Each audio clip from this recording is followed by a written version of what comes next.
Hi friends, welcome to செய்யார் நிம்மி சமையல். இன்றைக்கி எங்கள் சேனலில் மைதா மாவு முறுக்கு எப்படி செய்ய போகிறோன்னு பார்க்குறோம். இன்றைக்கி கோகுலாஷ்டமி ஸ்பெஷல்ன்றதுனால நாங்கள் அந்த முறுக்கு செய்கிறோம். கோதுமை மாவும் மைதா மாவும் மிக்ஸ் பண்ணி செய்ய போகிறோம். மைதா மாவு எத்தனை கப்புமா? 2 கப்பு. மைதா மாவு 2 கப்பு, கோதுமை மாவு 1 கப்பு. பொட்டுக்கல்ல ஒரு 1/4 கப்பு எடுத்திருக்கேன்.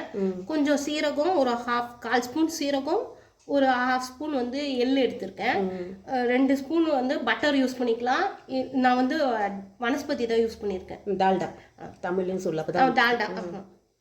அதுக்கப்புறம் நம்ம மாவு பிசையறதுக்கு கொஞ்சம் தேங்காய் பாலில் பிசைஞ்சால் நல்லாயிருக்கும். அதனால் தேங்காய் பால் கொஞ்சம் எடுத்து வச்சுருக்கேன். அதுக்கப்புறம் தேவையான அளவு தேங்காய் பால்னா 1 கப் இருக்குமா?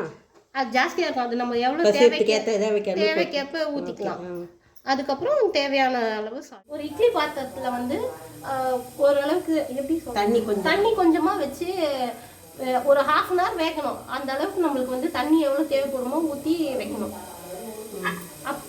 இப்போ இதில் இந்த மாவு நம்ம இருக்கு இல்லைங்களா, அதை ஒரு 1/2 hour வேக வச்சு எடுத்துக்கலாம்.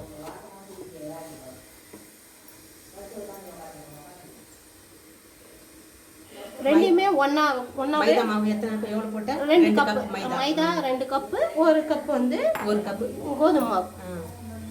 இதையும் ரெண்டையும் ஒன்றா போட்டு ஒன்றாவே வேக வச்சுக்கலாம். ஒரு 1/2 hour, அரை மணி நேரம், ஒரு அரை மணி நேரம் வேக வச்சு நல்லா வேக வச்சுட்டு எடுத்துக்கலாம். அதுக்கப்புறம் கொஞ்சம் ஆற வச்சு அப்புறமா பிசைஞ்சிக்கலாம். இப்போ அரை மணி நேரம் வேக. ஆமாம், மீடியம் ஃப்ளேமில் வேகலாம். ஒரு 1/2 hour. அரை மணி நேரம் ஆயிடுச்சு. இப்போ கேஸ் ஆஃப் பண்ணிட்டு மாவு வெந்திருக்கான்னு எடுத்து பார்த்துக்கலாம்.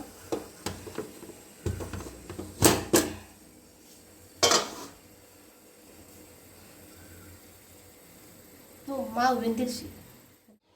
இப்போ மாவு பிசையறதுக்கு முன்னாடி எண்ணெய் கொஞ்சம் சிம்மில் காய வச்சிட்டோம்னா நம்மளுக்கு கொஞ்சம் சீக்கிரமாக வேலை ஆகும்.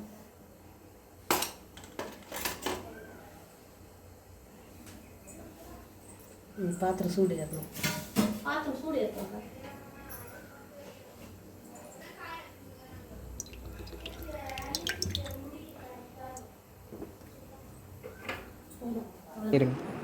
எடுத்தேன். இப்போ மாவு சூடாக இருக்கும். கொஞ்சம் அப்படியே நம்ம லேசாக அப்படி உடச்சி விட்டுக்கலாம்.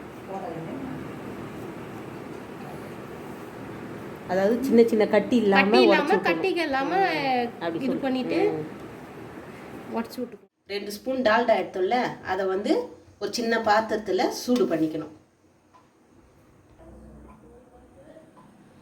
இப்போ நல்லா சூடு ஏறிச்சு. சூடு ஏறின பிறகு ஸ்டவ் ஆஃப் பண்ணிக்கலாம். இப்போ என்ன பண்ணுறோம், பொட்டுக்கல்ல நம்ம 1/4 கப்பு இல்லை 1/4 கப்பு நம்ம எடுத்தோம் இல்லையா, அதை இப்போ அரைச்சிருக்கேன்.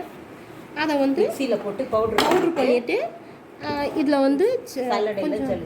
கொஞ்சம் சளிச்சு எடுத்துக்கலாம்.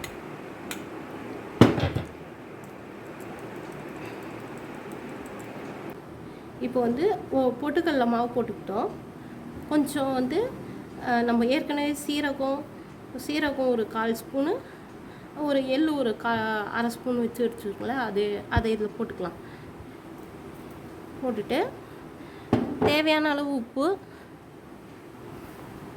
ஒரு 1/2 டேபிள் ஸ்பூன்லேருந்து 3/4 டேபிள் ஸ்பூன் வரைக்கும் பிடிக்கும்.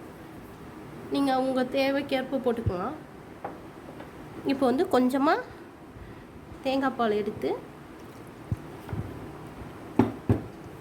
மாவு பிசைஞ்சிக்கலாம். இப்போ தேங்காய் பால் கொஞ்சம் கொஞ்சமாக சேர்த்து மாவு பிசைஞ்சிக்கலாம்.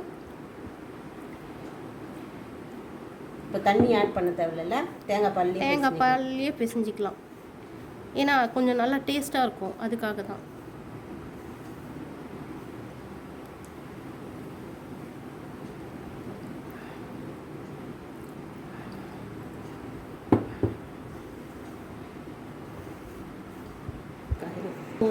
இப்போ நம்ம ஏற்கனவே டால்டாவை உருக்கி வச்சுருக்கோம்ல, அதை ஆட் பண்ணிவிட்டு எல்லா இடத்துலையும் ஈவனாக ஸ்ப்ரெட் பண்ணி பிசைஞ்சிக்கணும். ஏன்னா அங்கங்கே இருக்கக்கூடாது, நல்லா வந்து நல்லா ஹோல்ட் பண்ணி பிசையணும். அப்போ தான் அந்த கிறிஸ்பினஸ் நல்லாயிருக்கும். இல்லைன்னா நல்லா இருக்காது, கொஞ்சம் ஒரு மாதிரி ஒரு சாஃப்டாகிடும். வந்து முறுக்கு பதத்துக்கு பிசைஞ்சு. ஆமாம். இனிமேல் இப்போ வந்து டால்டா வந்து நல்லா இப்படி நல்லா உதிர்த்து நல்லா அந்த நம்ம சமோசாவுக்கு பிசைகிற மாதிரி பிசைஞ்சிக்கலாம். இப்போ வந்து ஹோல்ட் பண்ணால் இது ஆகுது இல்லையா, அந்த மாதிரி பிசைஞ்சிக்கணும். இப்போ வந்து அந்த மாதிரி பிசைஞ்சிட்டோம்னா நல்லாயிருக்கும், கிறிஸ்பியாக நல்லாயிருக்கும். இப்போது முறுக்கு மாவு பதத்துக்கு பிசைஞ்சிக்கணும். அதாவது ரொம்ப ஹார்டாகவும் இருக்கக்கூடாது, ரொம்ப சாஃப்டாகவும் இருக்கக்கூடாது. கரெக்டான இப்படி போனால் இப்படி போகணும், இந்த மாதிரி உள்ளே போகணும். உள்ளே போனால் மாவு வந்து கையில் ஒட்டக்கூடாது. அதுதான் வந்து கரெக்டான முறுக்குக்கு வந்து கரெக்டான இது. எண்ணெய் காஞ்சிச்சான்னு பார்க்கலாம். காஞ்சிச்சு. இப்போ வந்து என்ன பண்ணலாம், கொஞ்சம் ஸ்லோ பண்ணிவிட்டு இப்போது முறுக்கு போட்டுக்கலாம்.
ஒரு பக்கம் வெந்துடுச்சு. இப்போ மறு பக்கம் திருப்பி விட்டு கொஞ்சம் அப்படியே வேக விடலாம்.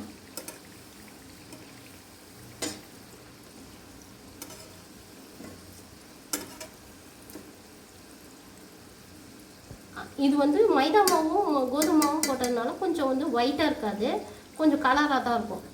அதே மாதிரி இந்த மாதிரி பபுள்ஸ்லாம் அடங்கினதுக்கப்புறம் எடுத்துக்கலாம். இப்போ எண்ணெய் வந்து பபுள்ஸ் அடங்கிடுச்சுன்னா வெந்துடுச்சுன்னா. ஆமாம், அப்போ வந்து எடுத்துக்கலாம் நம்ம.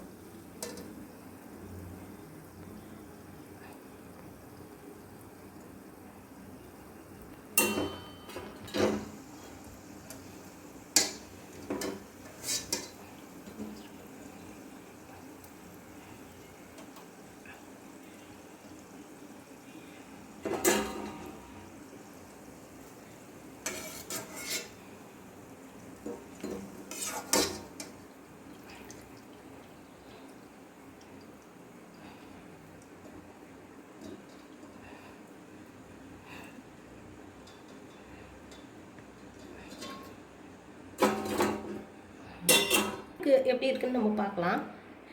இதோ இப்படி உடைச்சா நல்லா நல்லா சாஃப்டாக நல்லா இருக்கு.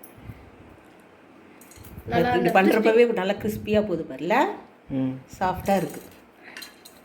இது அதனால தான் நான் வந்து நான் சொன்னேன் இல்லையா, சமோசாக்கு அந்த அந்த பதத்தில் சமோசா செய்கிற பதத்தில் அந்த நடுவில் அந்த மாவை வந்து நடுவில் வந்து ஊற்றி பிசைஞ்சது. எண்ணெய் பின்னாடி ஊற்றினா இந்த அளவுக்கு கிறிஸ்பினஸ் வராது.